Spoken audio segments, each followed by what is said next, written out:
So, hello guys. Ngayon gagawa na naman tayo ng sushi. Pulutan. May nagawa na tayo. Ayan o. May nagawa na tayo dyan. Isa. Dagdagan pa natin. Pampulutan. Pulutan.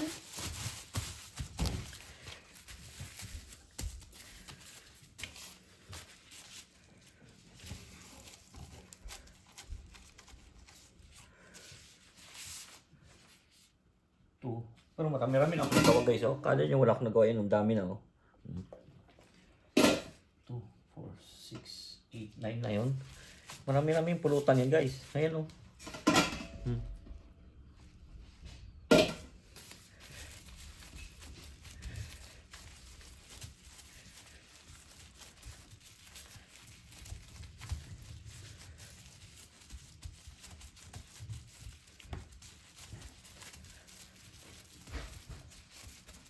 Sushi lesson 69. 69?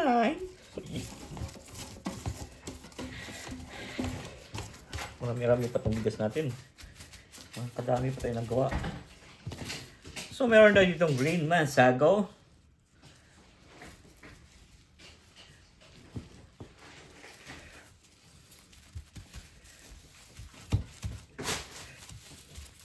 Litarin na natin guys. Just like that. And then, salmon.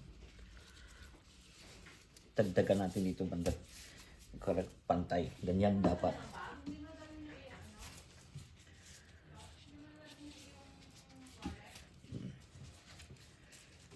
And then, roll. Tututsi roll. Tututsi roll. See? Ganun lang kasimple.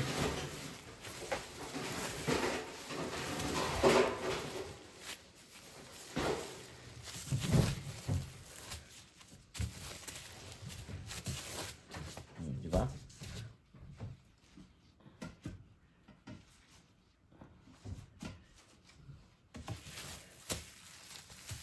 Next. Uy, wala kayong seaweed. So, dapat meron kayong seaweed na ganito guys. Or any brand basta seaweed.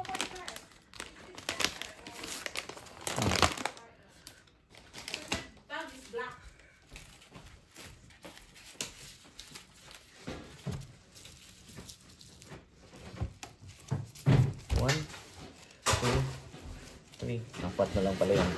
4 na lang. Pwede pa.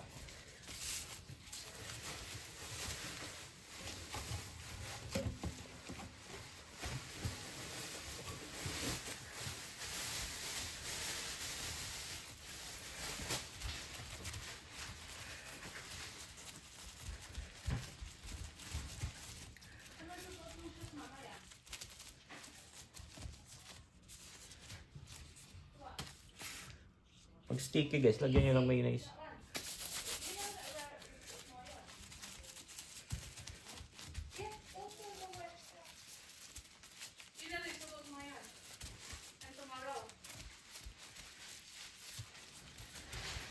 No, pagka magdala siya ng isa para bukas ba?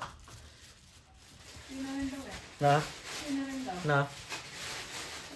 Na? Okay, pagka nagpasyal tayo, huwag mong irabas yan, magdala kang extra ba? Magdala ka rin daw ng ibang sapatos for tomorrow. Pag namasyal, baka may lapang ka dyan. Just in case. Pasyal! Roam around! Meron malapit sa kanilang National Trust dun eh. Another one, just in case. Sabi ng papa mo, just in case. Ito, ano lang.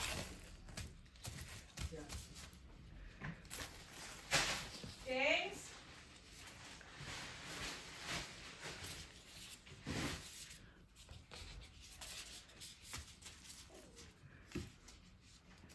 Tamo ba natin? Avocado. Sakto lang ba? Sakto lang.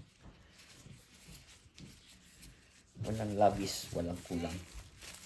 Sakto lang. Diba guys? So, ganun lang kasimple yung mga sushi natin, no?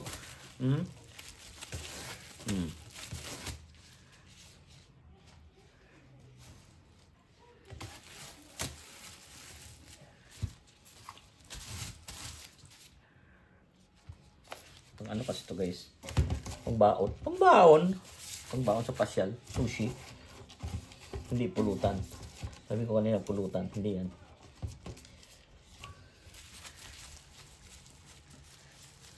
Baon namin to baon.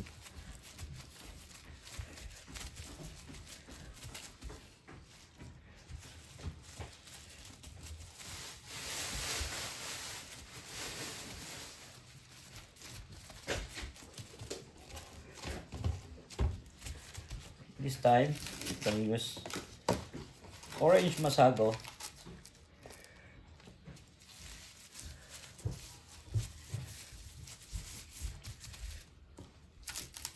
Madalas na tayong bumili ng sushi kaya, gawa ng sushi kaya bumili na ako ng mga ganitong masago ba.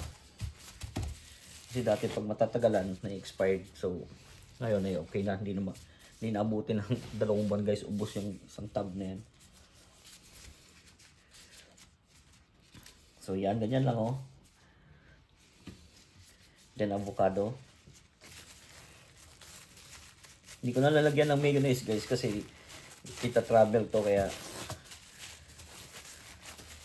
hindi ko na nilagyan.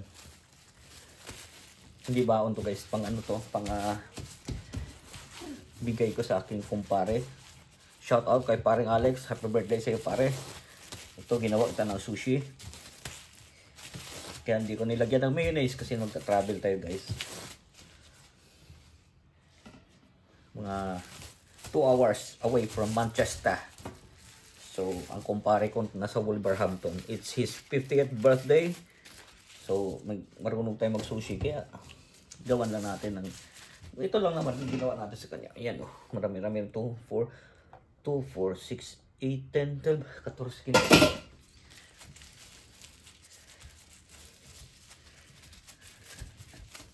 Tama dyan. Pare, 150. 150!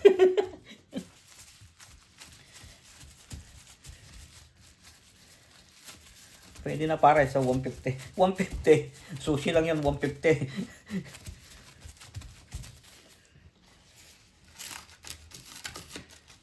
Hindi. Pag sa labas ka talaga guys, kumain. So, ganun talagang presyo niyan. Yung ganyan kadami.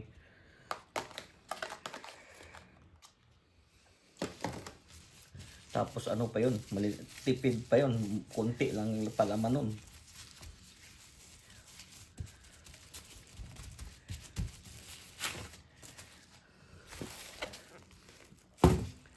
Ang salmon dito, ayun. Ang ganun kalalaki guys, oh. Tingnan natin para ano. Kasi pag sobrang ano, para pantay ba, yan. Pero ilagay natin lahat yan, ganun kalaki. Pag kumain ka sa labas, ganyan lang kalaki yon. Ang salmon na ilagay nila. At sa trabaho namin pag konti lang salmon, liilitan mo. Pero siyempre, pang regalo to, damihan natin.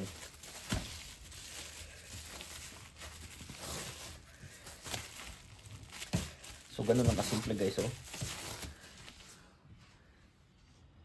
Balutin natin ng cling film nasa dulo. At ita-travel natin to ng 2 oras. Yan. Last one. Kasi last na lang yung kanin, pero pag marami pa, ibusin talaga natin dapat yung kanin.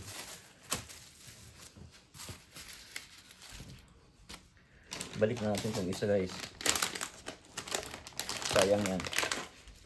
Kung pulutan pa. Sa Friday, gagawa tayong pulutan ulit. Dadayo na naman tayo ng makidayo na naman tayo sa nag-imbita sa ating mga kaibigan.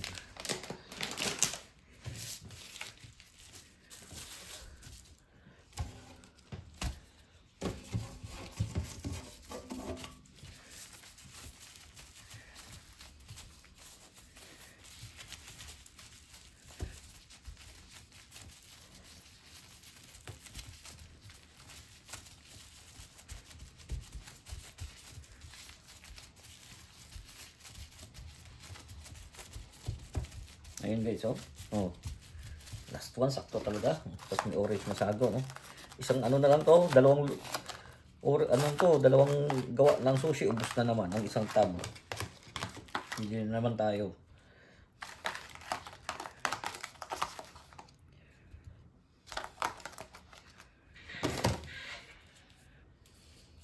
Pag sa trabaho yan guys, ganun lang kadami yung pero siyempre, pag dito sa bahay, or pamigay, pag regalo ay damihan mo. Para maganda tignan ba? Yan mo.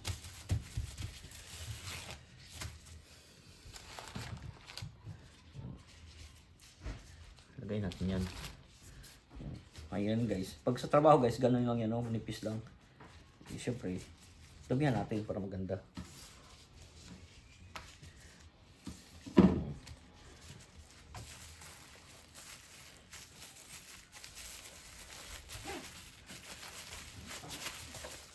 So ayan na.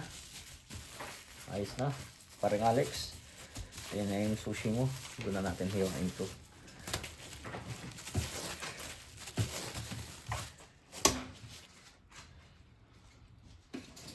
Ayan na siya oh. Doon na natin hiwain yan guys. Sana sundan nyo yung paano gumawa ng sushi. Lagi ko ang sinasabi sa inyo. Keep us all safe. God bless us all. Magandang buhay.